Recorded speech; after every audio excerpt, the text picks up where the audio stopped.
Welcome to me volunteer YouTube channel. Friends, ప్రభుత్వ ఉత్తర్వుల ప్రకారం 1వ తేదీ నుంచి 2వ తేదీ వరకు అయితే పెన్షన్లు పంపిణీ చేస్తారు. కానీ అక్టోబర్ నెల 2వ తేదీన గవర్నమెంట్ హాలిడే ఉండటం కారణంగా పెన్షన్ పంపిణీ అనేది 2వ తేదీన పంపిణీ చేయలేదు. అయితే ఎవరైతే పెన్షన్ తీసుకోలేదో అలాంటి వారికి అక్టోబర్ 3వ తేదీన అంటే రేపటి రోజున పెన్షన్స్ అయితే సచివాలయం ఉద్యోగస్తులు అయితే పెంకు పంపిణీ చేస్తారు. సో ఇప్పటికే రాష్ట్ర వ్యాప్తంగా చూసుకున్నట్టయితే 90% పైగా పెన్షన్స్ అయితే పూర్తి అయ్యాయి. కొంతమందికి అయితే పెన్షన్స్ అయితే ఇంకా పంపిణీ కాలేదు. సో పెన్షన్స్ తీసుకొని వారు కంగారు పడాల్సిన అవసరం అయితే లేదు. సచివాలయ ఉద్యోగస్తులు అయితే మీకు రేపు ఉదయాన్నే పెన్షన్స్ అయితే పంపిణీ చేస్తారు. అంటే 3వ తేదీన అయితే చివరి తేదీ అనమాట. అంటే మీరు ఒకవేళ పెన్షన్స్ అయితే రేపటి రోజున వరకు మాత్రమే తీసుకోగలరు. 3వ తేదీ దాటితే పెన్షన్స్ అయితే మీరు తీసుకోలేరు.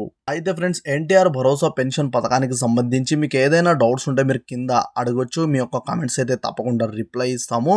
ఫ్రెండ్స్, చాలా మంది అయితే కేవలం వీడియోని చూసే పోతారు, వీడియోను లైక్ చేయరు. దయచేసి మేము కష్టపడి మీకోసం ఇన్ఫర్మేషన్ అయితే తీసుకొని వస్తాము. వీడియోస్ని లైక్ చేయండి, మీ ఫ్రెండ్స్ అండ్ ఫ్యామిలీ మెంబర్స్ కూడా షేర్ చేసుకోండి.